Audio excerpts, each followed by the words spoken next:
Hello बच्चों, कैसे हैं आप लोग। तो देखिए हम लोग लेके आ चुके हैं लास्ट लेक्चर और स्पीड केमिस्ट्री क्रैश कोर्स के केमिकल बॉन्डिंग पार्ट 1 का फाइनली ख़त्म हो रहा है। ठीक, आज हमारा लास्ट लेक्चर है और एक शॉर्ट ओवरव्यू दे देता हूँ क्या क्या पढ़ चुके हैं हम लोग। बेसिकली इस सीरीज में पढ़ चुके हैं पीरियोडिक टेबल पूरा and almost two complete chemical bonding part 1। ठीक, ये अराउंड आपके पास 4 आवर्स का है। आज का लेक्चर कंप्लीट करने के बाद केमिकल बॉन्डिंग पार्ट 1 लमसम शायद आप मान सकते हो 9 आवर्स के आसपास होगा। ठीक, 9 आवर्स में केमिकल बॉन्डिंग पार्ट 1 पूरा कंप्लीट करना। जिस चैप्टर को लेके 22 से 23 लेक्चर लग जाते हैं, मतलब 25 से ज़्यादा लेक्चर होते हैं ना, 25 लेक्चर से ज़्यादा होते हैं और उसको हम लोग कंप्लीट कर रहे हैं कितने, सिर्फ 9 घंटे के अंदर और एक दिन में। चाहो तो 2 दिन भी ले सकते हो, 4.5 घंटे पढ़ो और खत्म करो। इंपॉर्टेंट क्वेश्चंस भी है, सारे कंसेप्ट भी मैंने कवर करे। ठीक, लिंक जो है आपको प्लेलिस्ट का वो डिस्क्रिप्शन में जरूर से मिल जाएगा। तो चलो स्टार्ट करते हैं हम लोग लास्ट लेक्चर जो कि है वीक बॉन्ड, और उससे पहले हमने खत्म किया था एक मोटी की कहानी।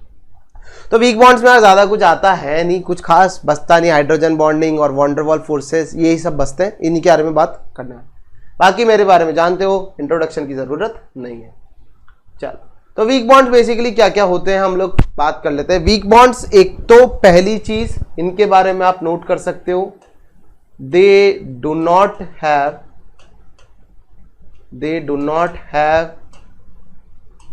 इंडिविजुअल आइडेंटिटी, या फिर आप बोल सकते हो they do not have their own identity.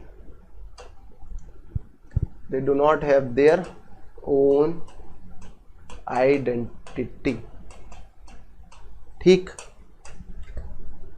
इनकी अपनी कोई आइडेंटिटी नहीं होती है, ये बात मैं पहले भी कर चुका हूं।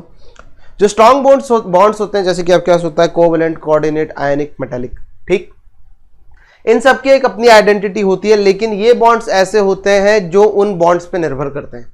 अगर वो नहीं बनेंगे तो ये भी नहीं बन सकते। ठीक है, अगर वो नहीं बनेंगे तो ये भी नहीं बन सकते हैं। आप इसको वॉन्डरवॉल फोर्स ऑफ अट्रैक्शन को थोड़ा अलग रख सकते हो। ठीक है, वहां पर जरूरत नहीं होती है। स्टिल अगर ये बॉन्ड्स वो बॉन्ड्स नहीं बनेंगे तो ये बॉन्ड्स नहीं बन सकते हैं। इनकी खुद की कोई नेचुरल आइडेंटिटी नहीं है, इसीलिए इनको ट्रू बॉन्ड्स में भी कंसिडर नहीं करते हैं। ये एक्चुअली कोई बॉन्ड नहीं होता है, they are just force of attraction लिख देते हैं वीक बॉन्ड्स, लेकिन ये एक्चुअली क्या होती है, सिर्फ एक बहुत हल्का फोर्स ऑफ अट्रैक्शन होता है, बिल्कुल जिसकी वैल्यू भी क्या होती है, कम होती है। एनर्जी जो रिलीज होती है वो भी कम होती है। उसमें आ जाता है हमारे पास आयन डायपोल अट्रैक्शन, है ना, dipole attraction, ion induced dipole attraction, dipole induced dipole attraction, और आ जाता है instantaneous dipole induced dipole attraction. इसको डिस्पर्जन फोर्स या फिर लंडन फोर्स भी कहते हैं। स्ट्रेंथ ऑफ वीक बॉन्ड्स की अगर मैं बात करता हूं तो आपके पास ये ऑर्डर होता है A greater than B greater than C greater than D greater than E। ठीक है, ये आपके पास क्या होता है, ऑर्डर होता है किसका, ऑर्डर होता है फोर्स ऑफ अट्रैक्शन का। ऑब्वियसली आयन डायपोल अट्रैक्शन सबसे ज्यादा होना भी चाहिए, क्योंकि एक आयन है। ठीक, ये एक्चुअली कोई प्लस या माइनस का चार्ज है जो डायपोल को अट्रैक्ट कर रहा है, लेकिन यहां पर आयन इंड्यूस्ड डायपोल, मतलब यहां डायपोल बनाना पड़ रहा है।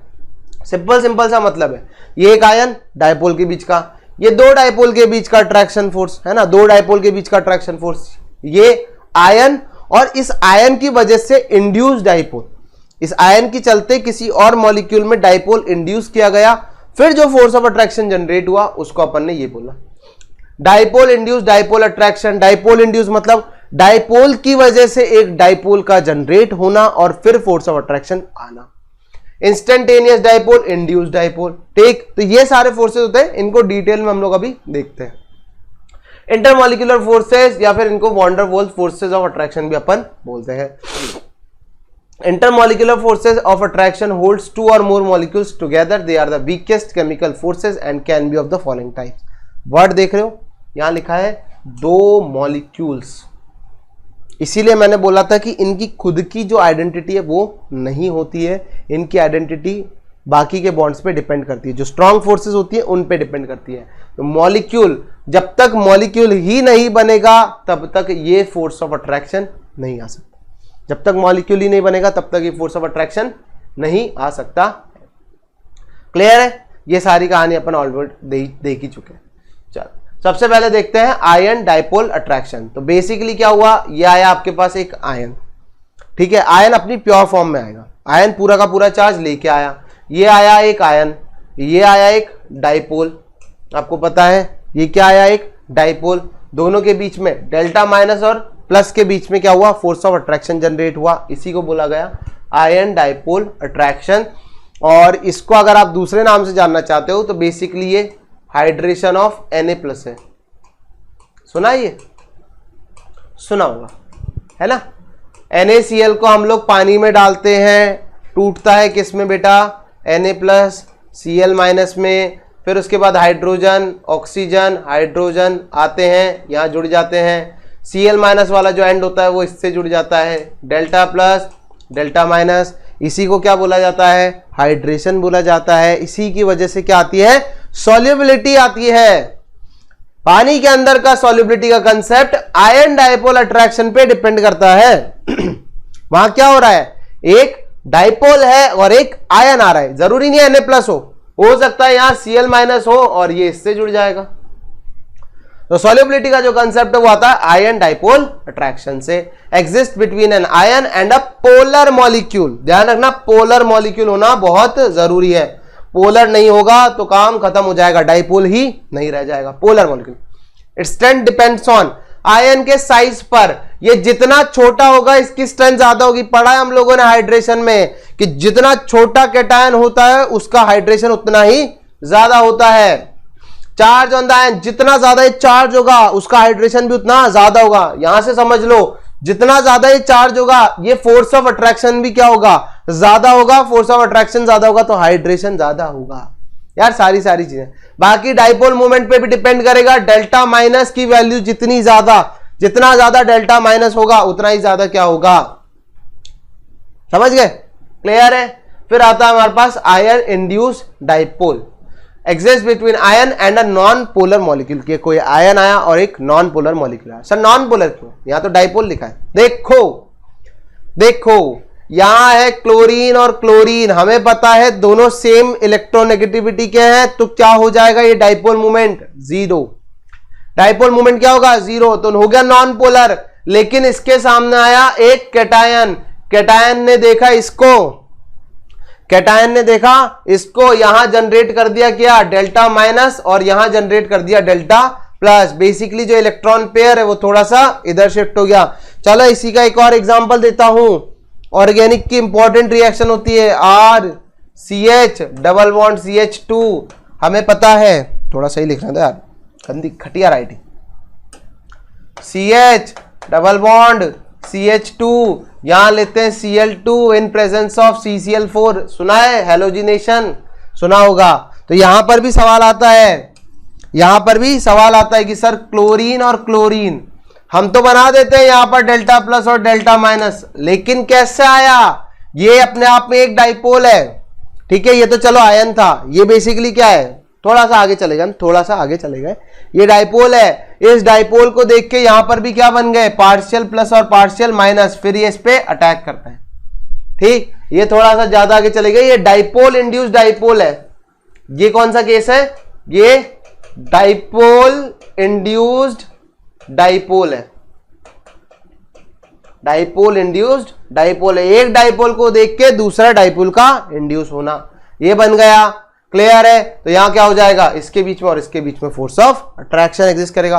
ऑब्वियसली बहुत ही कम वैल्यू होगी, देख पा रहे हो डेल्टा माइनस है, क्योंकि डाइपोल मोमेंट था नहीं, थोड़े बहुत चार्जेस ही आएंगे तो वैल्यू क्या हो जाएगी, कम, तो as compare to ion dipole attraction. चलो अब आता है इसके बाद डाइपोल इंड्यूस्ड डाइपोल अट्रैक्शन। अभी एक एग्जांपल दिया मैंने, exist between polar and non polar molecule, तो RCH डबल बॉन्ड CH2 क्या था, पोलर, और Cl2 क्या था, नॉन पोलर, बन गया था डाइपोल। यहां देखो यहां पर भी क्या हुआ, इसके सामने डेल्टा माइनस ने इधर देखा, बनाया पार्शियल प्लस और पार्शियल माइनस। देख रहे हो वैल्यू कितनी छोटी होती जा रही है, वैल्यूज कितनी छोटी होती जा रही है, क्योंकि फोर्स ऑफ अट्रैक्शन क्या होता जा रहा है, कम होता जा रहा है, क्लियर है, फोर्स ऑफ अट्रैक्शन क्या होता जा रहा है, कम होता जा रहा है। काइंड ऑफ अट्रैक्शन आप इसमें आप और भी देखते हो, ये इनर्ट गैसेस के साथ भी होता है। फिर आता है instantaneous dipole, instantaneous induced dipole attraction, exist among the non polar molecules like O2 H2Cl2 etcetera in liquid और solid state liquefaction of noble gases can happen only by action of London force. ठीक है, चलो देखो जैसे क्या होता है, हमें पता है भैया नॉन पोलर है, ठीक है भैया नॉन पोलर है, तो भैया ने अपने दूसरे मॉलिक्यूल को देखा वो भी नॉन पोलर, लेकिन अब क्या कर रहे हैं हम इनको कंप्रेस कर रहे हैं, तो लिक्विफाई कर रहे हैं तो एक फोर्स ऑफ अट्रैक्शन काम करेगा, और वही फोर्स ऑफ अट्रैक्शन कौन सा होता है, वही फोर्स ऑफ अट्रैक्शन होता है इंस्टेंटेनियस डाइपोल, इंस्टेंटेनियस। क्लियर है, बात समझ में आ गई। तो देखो ये आपके पास कुछ समय के लिए डाइपोल बना, इलेक्ट्रॉन डेंसिटी को पूरा का पूरा एक तरफ ले गया, फिर उसके बाद ये आया आपके पास एक पॉजिटिव चार्ज, एक दूसरे को दोनों ने क्या करा, अट्रैक्ट करा। बेसिकली ये डाइपोल ही तो है, प्लस माइनस डाइपोल, ये प्लस और ये माइनस, ये बन गया इनके बीच का बॉन्ड। इसको बोला जाता है instantaneous dipole, instantaneous induced dipole attraction, या फिर बोलते हैं लंडन फोर्सेस, जो कि किस में लगता है, जो कि आपके इनर्ट गैसेस में भी लगता है। ठीक है, जो कि इनर्ट गैसेस में भी लगता है। Strength of van der Waals force is proportional to molecular mass. अब ये ध्यान रखना है, बहुत इंपॉर्टेंट पॉइंट है। मॉलिक्यूलर मास बढ़ता है, मॉलिक्यूलर वॉल्यूम बढ़ता है, मॉलिक्यूलर वॉल्यूम बढ़ता है, तो फोर्स ऑफ अट्रैक्शन क्या हो जाता है, अपने आप ही बढ़ने लग जाता है।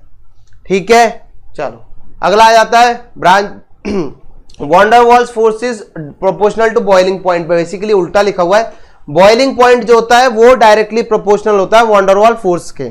जितना ज्यादा वैन डर वाल्स फोर्स होगा उतना ही ज्यादा क्या होगा, बॉइलिंग पॉइंट होगा। ठीक है, जितना ज्यादा वैन डर वाल्स फोर्स होगा उतना ही ज्यादा बॉइलिंग पॉइंट होगा। दो मॉलिक्यूल्स को अलग करना ही क्या होता है, बॉइलिंग। ये आपके पास ए बी और यहां पर ए और बी, ये दोनों जुड़े हुए थे किसी फोर्स ऑफ अट्रैक्शन से। मान लो ये delta plus delta minus, delta plus delta minus जुड़े हुए थे। इस बॉन्ड को, इस फोर्स ऑफ अट्रैक्शन को तोड़ना ही बॉइलिंग कहलाता है। सारे मॉलिक्यूल्स को क्या कर देना, अलग अलग कर देना, उनको गैसियस में ले जाना, उसी को हम लोग बॉइलिंग कहते हैं। तो ये वाला बॉन्ड जितना स्ट्रांग होगा, ये वाला जो फोर्स ऑफ अट्रैक्शन है जितना स्ट्रांग होगा, उतना ही ज्यादा क्या होगा, बॉइलिंग पॉइंट होगा। ठीक, क्वेश्चन देखो, क्वेश्चन आता है London forces works in all polar and non polar molecules, all polar molecules, all non polar molecules and none of these. तो इसका आंसर क्या हो जाता है, पोलर और नॉन पोलर मॉलिक्यूल्स दोनों होते हैं, दोनों के अंदर क्या होती है, लंडन फोर्सेस एग्जिस्ट करती है। ओके, फिर आ जाता है हमारे पास हाइड्रोजन बॉन्डिंग। अरे हाइड्रोजन बॉन्डिंग, हमें पता है हाइड्रोजन बॉन्डिंग दो टाइप की होती है। एक होती है आपके पास इंटरमॉलिक्यूलर, कौन सी होती है, इंटरमॉलिक्यूलर, और एक होती है इंट्रामॉलिक्यूलर। अब इसमें एक चीज और है, जो हाइड्रोजन बॉन्डिंग होती है उसके अंदर फोर्स ऑफ अट्रैक्शन ज्यादा होता है, किससे, बाकी जो आप van der Waals forces of attraction पढ़ के आ रहे हो, हाइड्रोजन बॉन्डिंग में जो फोर्स ऑफ अट्रैक्शन है वो ज्यादा होता है बाकी van der Waals forces of attraction से। ध्यान रखना, यहां फोर्स ऑफ अट्रैक्शन ज्यादा है, किससे, बाकी जितनी van der Waals force of attraction पढ़ के आए हो। हमें पता है किस पे लगाते हैं, फोन लगा लो जरा, फोन लगा लो, फ्लोरीन, ऑक्सीजन और नाइट्रोजन, यहां पर हाइड्रोजन बॉन्डिंग होती है। यहां पर क्या होती है, हाइड्रोजन बॉन्डिंग होती है। इंटरमॉलिक्यूलर, इंट्रामॉलिक्यूलर, ये एक ही मॉलिक्यूल में होना, ये दो अलग अलग मॉलिक्यूल में होना। इसका एग्जांपल बताता हूं, ऑर्थो नाइट्रोफिनॉल, काफी बार सुना होगा, ये ऑर्गेनिक में तो बहुत फेमस है। यहां होती है क्या, इंट्रामॉलिक्यूलर हाइड्रोजन बॉन्डिंग। बाकी इसी का एक और छोटू भाई OH NO2, यहां पर होती है आपके पास, ये पैरा नाइट्रोफिनॉल है, वो ऑर्थो नाइट्रोफिनॉल है। यहां होती है इंटरमॉलिक्यूलर। कैसे इंटरमॉलिक्यूलर सर, यहां पर बेटा लाना पड़ता है, यहां पर क्या बेटा लाना पड़ता है, इस तरीके से, तब होती है इंटरमॉलिक्यूलर। समझ में आती है बात, क्लियर है। इसी से रिलेटेड एक क्वेश्चन होता है, सर ये वॉलेटाइल ज्यादा या ये वॉलेटाइल ज्यादा। हमें पता है इंट्रामॉलिक्यूलर हाइड्रोजन बॉन्डिंग ज्यादा स्ट्रांग होती है ना। इंट्रामॉलिक्यूलर हाइड्रोजन बॉन्डिंग की जो स्ट्रेंथ है वो ज्यादा होती है, किससे, इंटरमॉलिक्यूलर से। यहां स्ट्रेंथ क्या होती है, ज्यादा होती है इंटरमॉलिक्यूलर से। वहां चिलेशन होता है, रिंग फॉर्मेशन होता है, कंप्लीट नहीं, पार्शियल चार्जेस से रिंग फॉर्मेशन होता है, चिलेशन जिसको बोलते हैं, लेकिन यहां पर नहीं होता है। वहां सर फोर्स ऑफ अट्रैक्शन ज्यादा है, फिर भी ये वॉलेटाइल कम है, वो ज्यादा वॉलेटाइल है। मतलब इसका हल्की सी हीट दोगे उड़ जाएगा, सर इसमें थोड़ी हीट ज्यादा देनी पड़ेगी, ऐसा क्यों, जबकि वहां तो फोर्स ऑफ अट्रैक्शन ज्यादा है। बेटा अगर वॉलेटिलिटी की बात कर रहे हैं तो मतलब कौन सा बॉन्ड तोड़ना है, ये जो मॉलिक्यूल है दूसरा वाला, समझना, इसी का दूसरा मॉलिक्यूल लाओ, इसी का दूसरा मॉलिक्यूल लाओ। क्या इन दोनों मॉलिक्यूल में एच बॉन्डिंग हो रही है आपस में? नहीं। क्या इन दोनों मॉलिक्यूल्स में एच बॉन्डिंग हो रही है आपस में? नहीं। यहां तो van der Waals force of attraction he exist कर रहा है, यहां तो van der Waals force of attraction he exist कर रहा है। ये है आपका वॉन्डरवॉल फोर्स ऑफ अट्रैक्शन, यहां पर तो van der Waals force of attraction he exist कर रहा है। वॉन्डरवॉल फोर्स ऑफ अट्रैक्शन और इंटरमॉलिक्यूलर हाइड्रोजन बॉन्डिंग, बताओ कौन स्ट्रॉन्ग? अभी बताया था बॉइलिंग का केस, कौन सा बॉन्ड तोड़ते हैं? ये वाला। इसमें भी कौन सा बॉन्ड तोड़ोगे? ये वाला। बताओ कौन से केस में एनर्जी ज्यादा देनी पड़ेगी? ऑब्वियसली इसमें। अभी मैंने बताया था हाइड्रोजन बॉन्डिंग ज्यादा स्ट्रॉन्ग होती है किससे? वॉन्डरवॉल फोर्स ऑफ अट्रैक्शन से। तो ये वाला केस जो आप लोग सोचते हो कि सर इसमें इंट्रामॉलिक्यूलर हाइड्रोजन बॉन्डिंग है तो इसकी ज्यादा होनी चाहिए थी, लेकिन इसकी ज्यादा नहीं है। क्यों? क्योंकि बॉइलिंग में आप ये वाला बॉन्ड तोड़ रहे हो, ना कि ये वाला बॉन्ड। ये वाला बॉन्ड नहीं तोड़ते हैं, ये वाला बॉन्ड तोड़ना है, और ये वाला बॉन्ड इसके कंपैरिजन में वीक होता है क्योंकि वो वॉन्डरवॉल फोर्स ऑफ अट्रैक्शन है, ये हाइड्रोजन बॉन्डिंग है, तो इसीलिए ये ज्यादा वॉलेटाइल होता है और ये लेस वॉलेटाइल होता है। ठीक है, मतलब हल्की सी हीट दोगे ऑर्थो नाइट्रोफिनॉल उड़ जाएगा। समझ में आ गई बात? इस तरीके से होती है, हम लोग जानते ही हैं, बाकी सारा खेल तो टुंग टुंग टुंग, ये हाइड्रोजन बॉन्ड होता है। टाइप्स ऑफ एच बॉन्डिंग अभी बताई, इंट्रामॉलिक्यूलर और इंटर मॉलिक्यूलर, दो टाइप की हमारे पास होती है। HF के अंदर कैसा सीन चलता है? HF के अंदर इस प्रकार का सीन चलता है, टिंग टिंग टिंग टिंग टिंग टिंग, इस तरीके से। HF के अंदर कुछ इस तरीके की होती है। ये देखो, ये देखो, ये क्या है? ये है एसिटिक एसिड। ठीक है, ये क्या है? Acetic acid. और हम लोग जानते हैं एसिटिक एसिड क्या होता है? बेंजीन के अंदर डाइमराइज हो जाता है। ठीक, उसका कारण क्या है? Hydrogen bonding. समझ में आ गया पॉइंट? अब ये देखो वही इंट्रामॉलिक्यूलर वाला केस अभी बताया था मैंने। एप्लीकेशंस ऑफ एच बॉन्डिंग की अगर बात करते हैं तो एच बॉन्डिंग की एप्लीकेशंस जैसा कि आप लोगों को पता है, वाटर का लिक्विड के अंदर एग्जिस्ट करना, ये सारी चीजें क्या होती है? Application. High melting point and high boiling point. Ammonia H2O and HF have higher boiling point and melting points in comparison to hydrides of other elements 5th, 6th and 7th groups to which NO and F being। मतलब simple सा point कहना चाह रहा है कि H2O का जो boiling point या मेल्टिंग पॉइंट है वो ज्यादा होता है किससे? H2S से। HF का जो बॉइलिंग पॉइंट या मेल्टिंग पॉइंट है वो ज्यादा होता है किससे? HCl और उसकी करस्पॉन्डिंग फैमिली से। और NH3 का जो मेल्टिंग पॉइंट बॉइलिंग पॉइंट है वो ज्यादा उसका है इसके करस्पॉन्डिंग हाइड्राइड से। सबका कारण एक है, सबका मालिक एक, हाइड्रोजन बॉन्डिंग। सबका मालिक एक क्या है? Hydrogen bonding. क्लियर? तो ये सब ये पहला पॉइंट होता है। दूसरा, physical state H2 exist as liquid under normal conditions whereas H2S exist as gas. हमें पता है हाइड्रोजन सल्फाइड एक जहरीली गैस होती है, जबकि H2O क्या होता है? एक लिक्विड होता है। तो ये भी क्या बताता है? Force of attraction. Solubility in water बहुत आसान है, मिथेनॉल को पानी में डालते हैं बहुत आसानी से घुल जाता है। क्यों? क्योंकि हाइड्रोजन बॉन्डिंग कर लेता है पानी के साथ। ठीक है, देखो compounds which form hydrogen bonding with water will dissolve in water. For example alcohols, lower alcohols are soluble in water because of their molecules can form H bonding। ठीक है, क्या बना सकता है? H bond बना सकता है पानी के साथ। हम लोग देखते भी हैं CH3OH, फिर उसके बाद आप ले लो H2O, इस तरीके से इनमें क्या हो जाती है? हाइड्रोजन बॉन्डिंग हो जाती है। सॉल्युबिलिटी भी हाइड्रोजन बॉन्डिंग से आती है। ठीक है, चलो। ऑर्थो नाइट्रोफिनॉल क्या होता है? लेस सॉल्युबल होता है किसमें? वाटर में। क्यों? क्योंकि इसने खुद के साथ ही क्या कर लिया? हाइड्रोजन बॉन्डिंग बना रखी है, तो पानी को मौका नहीं दे रहे। बात समझ में आ गई होगी? ठीक है, जबकि ये क्या होता है? मेटा नाइट्रोफिनॉल, यहां पर इंट्रामोलिकुलर हाइड्रोजन बॉन्डिंग नहीं हो रही है, और ये आपका पैरा नाइट्रोफिनॉल। ठीक है, they are comparatively more soluble. Reason वही वाला, इसमें इंट्रामोलिकुलर हो गई लेकिन इन दोनों में इंटरमोलिकुलर होती है, तो ये पानी में जाएंगे तो पानी के साथ एच बॉन्डिंग आसानी से कर लेंगे। लेकिन ये भाई साहब अपने आप में खुश रहेगा, दूसरे के साथ क्यों एच बॉन्डिंग करे? ओके। एसोसिएशन, जैसा मैंने बताया था, कार्बोक्सिलिक एसिड को अगर आप बेंजीन में डाल देते हो तो ये डाइमर बना लेते हैं। ठीक है, ये आपका लिक्विड सॉल्यूशन में भी काम आता है। जैसे ये हो गया एसोसिएशन। फिर उसके बाद आपके पास होते हैं कुछ क्लोरल हाइड्रेट्स, ठीक है, क्लोरल हाइड्रेट्स होते हैं, उनकी स्टेबिलिटी के बारे में बताता है। यदि आपको नहीं पता है तो एक कार्बन पे 2 OH अनस्टेबल होते हैं, एक कार्बन पर 2 OH अनस्टेबल होते हैं, नॉर्मल। ऑर्गेनिक में भी होता है ये चीज, ये ऑर्गेनिक का ही फंडा है।